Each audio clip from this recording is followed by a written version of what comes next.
திருநெல்வேலி அல்வா என்றால் உலக அளவில் ஃபேமஸ். ஆனால் இப்போது மாநிலங்களுக்கு மத்திய அரசு தரும் அல்வாதான் அதைவிட ஃபேமஸாக இருக்கிறது என்று தமிழக முதல்வர் மு.க.ஸ்டாலின் பேசினார். திருநெல்வேலி புதிய திட்டப்பணிகளுக்கு அடிக்கல் நாட்டு விழா, முடிவுற்ற திட்டப்பணிகள் திறப்பு விழா மற்றும் அரசு நலத்திட்ட உதவிகள் வழங்கும் விழாவில் கலந்து கொண்ட தமிழக முதல்வர் மு.க.ஸ்டாலின் நலத்திட்ட உதவிகளை வழங்கினார். இந்நிகழ்ச்சியில் பேசிய அவர், 2023 டிசம்பரில் எப்படிப்பட்ட கனமழை பெய்தது என்பது அனைவருக்கும் தெரியும். அந்த கனமழையால் திருநெல்வேலி, தென்காசி, கன்னியாகுமரி மற்றும் தூத்துக்குடி உள்ளிட்ட தென் மாவட்டங்கள் எப்படியெல்லாம் பாதிக்கப்பட்டது என்பதை அனைவருக்கும் தெரியும்.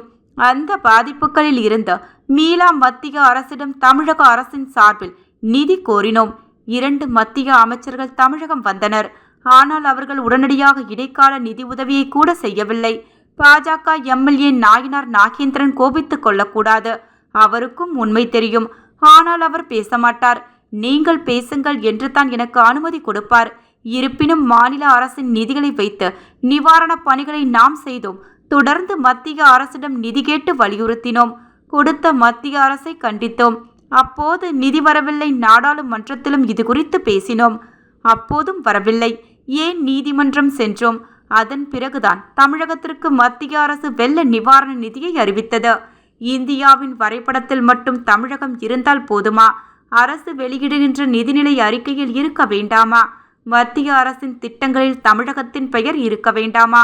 தமிழகத்திற்கு சிறப்பு திட்டங்கள் அறிவிக்க வேண்டாமா?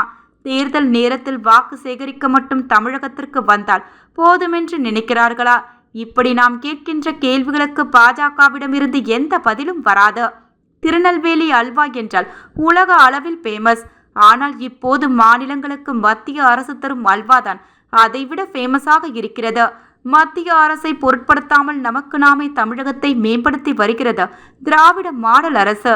அதனால்தான் மத்திய அரசு வெளியிடுகின்ற அனைத்து புள்ளி விவரங்களிலும் தமிழகம் முன்னிலையில் இருக்கிறது என்றார்.